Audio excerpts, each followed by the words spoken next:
Hello and welcome to Third Umpire Cricket, your global home for neutral, data-driven cricket analysis. And Third Umpire Cricket is back with the international T20 cricket as the Australian South Africa T20 series will commence on Sunday, 10th August 2025.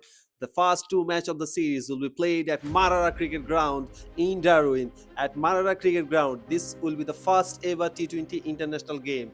The last time any international matches played at the same venue, which was back in 2008 between Australia and Bangladesh. So since 2008, it took 17 years to place any international match. Marrara Cricket Ground in Darwin, basically a multi-purpose cricket ground at the same venue Australian AFL football used to take place, but with the Australia and South Africa T20 series, the first ever T20 international match will be take place at the same venue. A multi-purpose cricket ground, a drop-in pitch with exciting batting condition and long boundaries are waiting for the Australian and South African players. And we'll dig deep in this video ahead of Australia and South Africa series. We will analyze all the facts and the stats of the Australian South Africa T20 series. To get the full essence of the game, watch the full video, otherwise you will miss a lot of interesting and resonating stats and facts of the contest.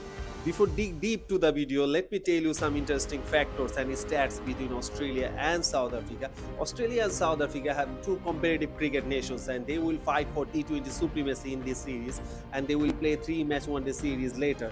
But in T20 cricket, Australia and South Africa, these two cricket sides have faced each other in 25 times, and out of those, Australia won 17 matches and South Africa managed to win only 8 matches. If I convert it into percentage, Australia have a 68% win record against South African cricket team. On the other hand, South Africa have only 32% win record against mighty Australia.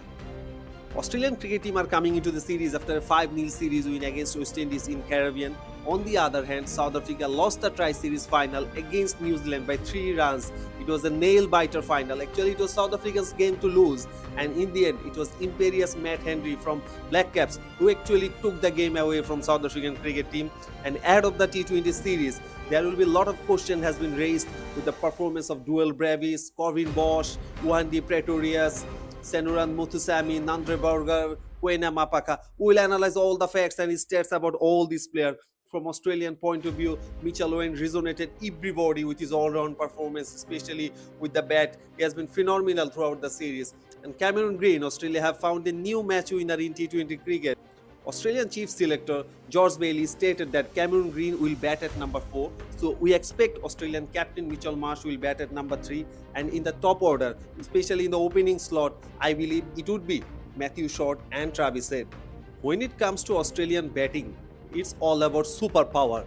You know, in the last T20 series, they have placed the five of them, actually, an Australian 5 batters batted with a more than 150 plus strike rate. 2 of them batted at more than 200 strike rate, which is really incredible. Let's have a look at the Australian batters' strike rate during the Caribbean series. Last month, Australia played a 5-match T20 series against West Indies in the Caribbean.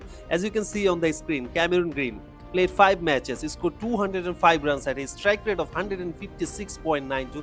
Mitchell Owen scored 125 runs at a strike rate of 167. Remind you, it was Mitchell Owen's debut series, and actually he was simply phenomenal in that series. In the opening game, he scored a match-winning 50, and Josh Inglis scored 172 runs. But a significant part of the series, Australian batters batted with a brisk strike rate.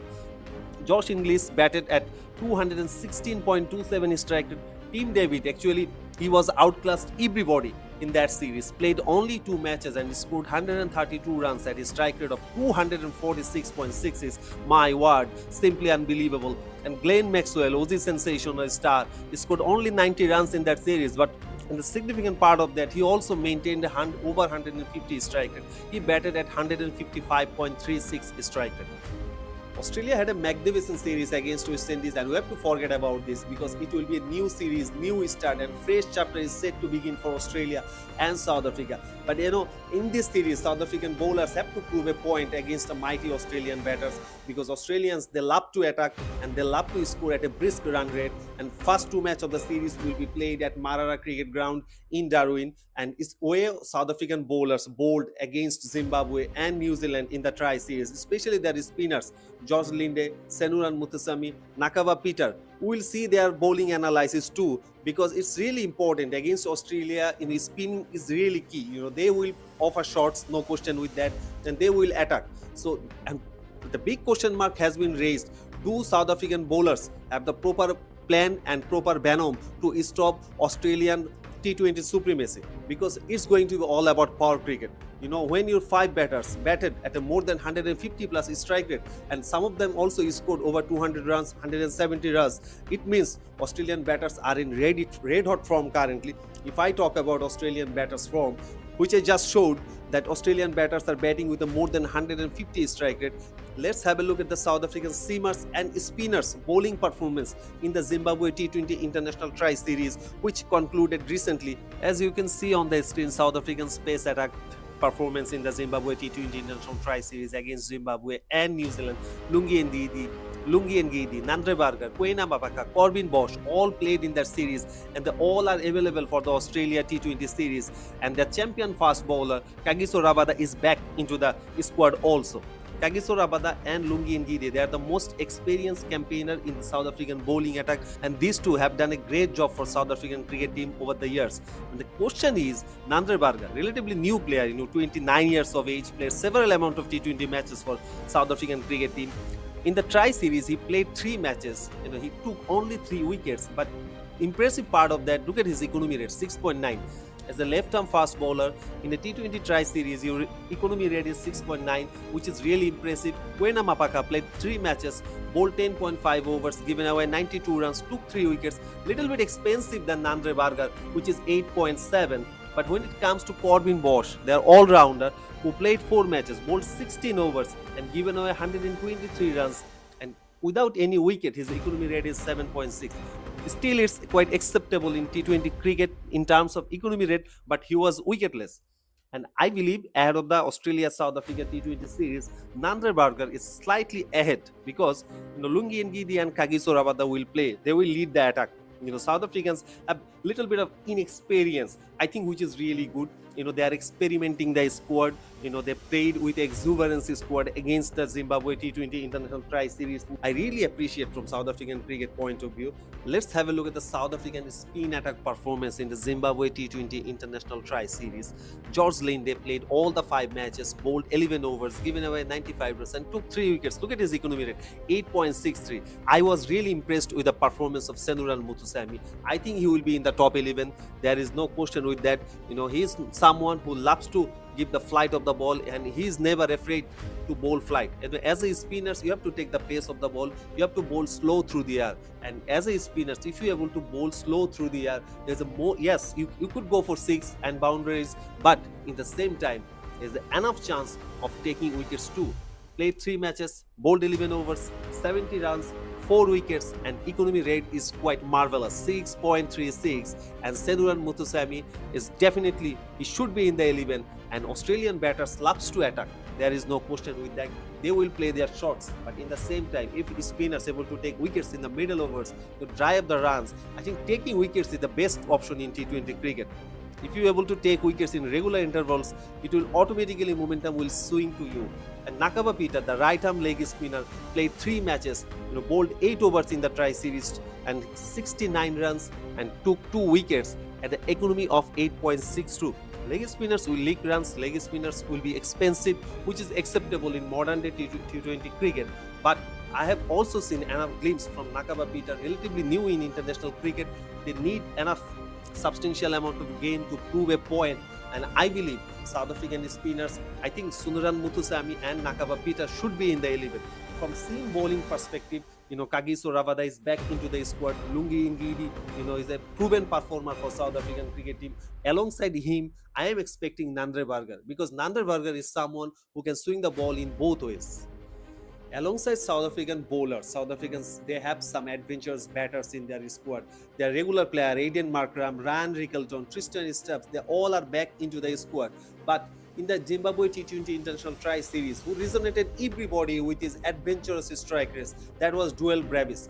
Dewald Brevis is someone, before coming into the international cricket, he has earned the tag of star. Let's have a look at the Dewald Brevis T20 International supremacy in the Tri Series.